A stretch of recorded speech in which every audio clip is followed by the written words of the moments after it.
Olá, meu nome é Murilo e você está no canal Mirai Geopolítica, o canal que mais cresce no YouTube. E no vídeo de hoje nós vamos analisar uma situação curiosa. Você já ouviu falar de uma parte do Peru, onde o povo fala português, usa real e inclusive assiste TV brasileira e pede oficialmente para virar parte do Brasil? Pois é, parece maluquice, mas essa história é real e o nome do lugar é Purus. Essa região remota, encravada entre a floresta amazônica e a fronteira com o Acre, vem sendo mais brasileira do que peruana há décadas.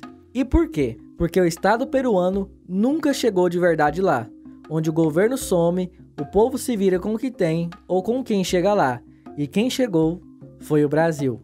Hoje, em pleno século XXI, os moradores de Purus não apenas falam português e compram produtos brasileiros, eles querem oficialmente se separar do Peru e se integrar ao Brasil. E o mais surreal nessa história, isso já foi formalizado por lideranças locais. Tem ata, tem reunião e tem inclusive abaixo-assinado. Mas vamos com calma. Como essa história toda começou? E acima de tudo, isso é realmente possível?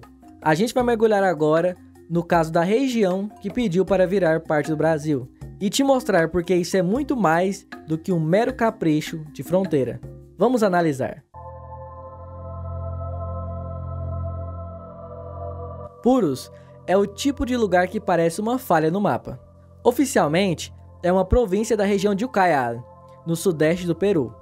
Mas na prática, é uma ilha de floresta esquecida entre os Andes e o Brasil. São mais de 17 mil quilômetros de território, quase o tamanho do estado de Sergipe, ocupando a parte mais inóspita da Amazônia peruana. A população gira em torno de cerca de 4 mil pessoas, o que dá uma densidade demográfica de menos de 0,25 habitantes por quilômetro quadrado, ou seja, uma das regiões menos povoadas do continente. E o acesso? Bom, o acesso é praticamente inexistente. Não há rodovias asfaltadas conectando Puerto Esperança, a capital da província, ao restante do país. Não existe ferrovia e até mesmo voos são raros e dependem da disponibilidade de aeronaves pequenas. O rio Purus, afluente direto do rio Amazonas, é a única via logística viável, tanto para a entrada de mantimentos quanto para a saída de moradores. A economia local é praticamente de subsistência. A base é a pesca, a coleta de produtos florestais, como castanhas do Pará e látex, e a agricultura rudimentar. A moeda oficial é o Nuevo Sol, mas o real brasileiro circula com muito mais frequência nos mercados locais. Em algumas comunidades, o único comércio ativo é mantido por brasileiros do Acre.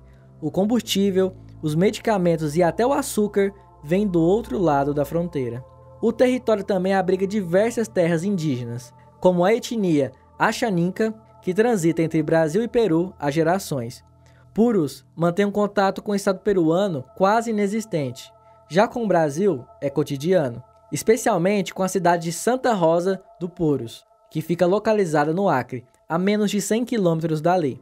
A capital Puerto Esperança lembra mais uma vida brasileira do que uma cidade peruana. Casas de madeira, ruas de terra, rádios sintonizados em estações do Acre. Boa parte da população foi alfabetizada em português. Algumas escolas, inclusive, funcionam com cartilhas brasileiras. A seleção brasileira é mais popular do que a peruana, e muitos moradores têm familiares em Rio Branco ou em Sena Madureira. Purus está culturalmente integrado ao Brasil e geograficamente completamente desconectado da capital do Peru, que é Lima. Tudo começou oficialmente em 2005, mas o sentimento de abandono vem de muito antes. O Peru nunca investiu de verdade em Purus. Não há hospitais equipados, universidades, infraestrutura urbana ou programas federais de inclusão efetivos por lá. Enquanto isso, no lado brasileiro da fronteira, o Acre oferecia, mesmo claro com suas limitações, postos de saúde, ensino fundamental estruturado e presença do Estado. Foi nesse contexto que lideranças indígenas, comunitárias e políticas de Puerto Esperança convocaram uma reunião pública. O motivo? Indignação com o abandono. Na ata registrada, constava uma proposta que parecia absurda à primeira vista: solicitar oficialmente ao governo brasileiro que aceitasse a anexação de Puros como parte do Brasil. Sim, foi escrito, discutido e assinado. Um abaixo-assinado com centenas de nomes foi anexado ao pedido. O argumento, abre aspas, nos sentimos mais brasileiros do que peruanos. A única esperança de progresso está do outro lado da fronteira, fecha aspas. E essa frase ecoa até hoje nas rádios locais. Em 2014, o tema voltou a ser discutido em câmaras comunitárias, quando um grupo de lideranças indígenas reiterou a ideia. E em 2016, o debate se intensificou com a ampliação do uso de serviços brasileiros, especialmente do setor de saúde. Muitos habitantes de Puros são atendidos em hospitais de Santa Rosa do Purus e Rio Branco, mesmo sem documentos brasileiros. A economia do lugar já depende mais do Brasil do que de Lima. Estima-se que mais de 70% dos produtos vendidos em Porto Esperança sejam oriundos do lado brasileiro da fronteira, e que pelo menos 1/3 dos moradores tenha relações familiares ou comerciais diretas com o Acre. E a questão que fica é, e o Brasil? Ele respondeu a esse pedido?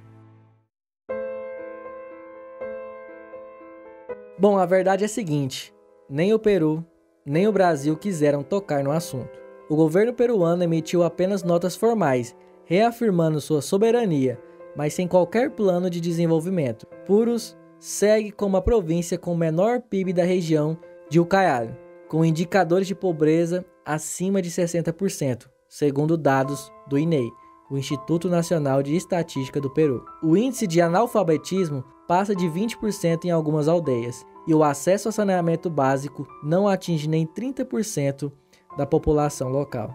Já o Brasil se calou por completo, e com razão diplomática. Aceitar um território estrangeiro, mesmo que por vontade do povo, viola a Carta da OEA, Organização dos Estados Americanos, e contraria princípios do direito internacional, como o respeito à integridade territorial. O risco seria abrir um precedente geopolítico perigoso. Se o Brasil aceitasse Puros, outras regiões sul-americanas em situação semelhante, como partes da Bolívia, Colômbia ou até mesmo o extremo norte da Argentina, poderiam fazer pedidos parecidos. Isso colocaria em xeque a estabilidade regional. Mas enquanto os governos fingem que nada está acontecendo, a realidade vai mudando. Os produtos que alimentam a população vêm do Brasil.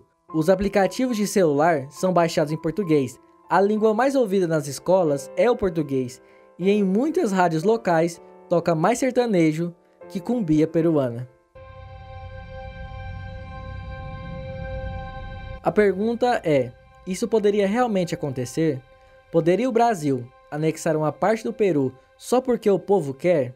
E bom, na teoria não é tão simples assim. O Brasil é signatário de diversos tratados internacionais, como a Carta da ONU, o Pacto de Bogotá e os princípios da OEA. Todos defendem a integridade territorial dos estados e a solução pacífica de conflitos. Aceitar a anexação de Puros violaria esses compromissos e colocaria o Brasil em uma situação delicada no cenário internacional. Além disso, essa atitude poderia afetar diretamente o Mercosul, a Unasul e até relações com os Estados Unidos e a União Europeia, que prezam por estabilidade institucional e diplomática na América do Sul. Então, nesse caso, não seria apenas uma anexação, seria um terremoto geopolítico. E na prática, o povo já decidiu. O governo do Peru pode continuar ignorando, e o Brasil pode continuar fingindo que não vê. A economia de Puros já é brasileira. E onde o dinheiro circula, a cultura se enraiza. O Estado pode até tentar manter a soberania no papel, mas na prática, a fronteira já foi ultrapassada faz tempo. A verdade é que o Brasil já está em Puros, não com tanques, mas com remédios, não com soldados, mas com professores, não com imposição, mas com a sua presença. E é aí que mora a grande ironia. Talvez a pergunta nem seja mais, será que Puros vai virar do Brasil? Mas sim, por que Puros ainda não é Brasil? Se já vive como Brasil, se há uma região inteira que pede para ser parte do Brasil, qual deveria ser o posicionamento do Brasil em relação a isso? Como fica a saúde e a educação da região de Puros? Quem poderá auxiliá-los? Bom, gostaria que vocês deixassem suas opiniões nos comentários. É um assunto muito complexo, que talvez não existe resposta certa ou errada, e que envolve muita diplomacia e geopolítica. Esse foi o nosso vídeo de hoje, um caso muito curioso. Espero que possa ter acrescentado no conhecimento de vocês. Eu vou ficando por aqui e até o próximo vídeo. O meu muito obrigado.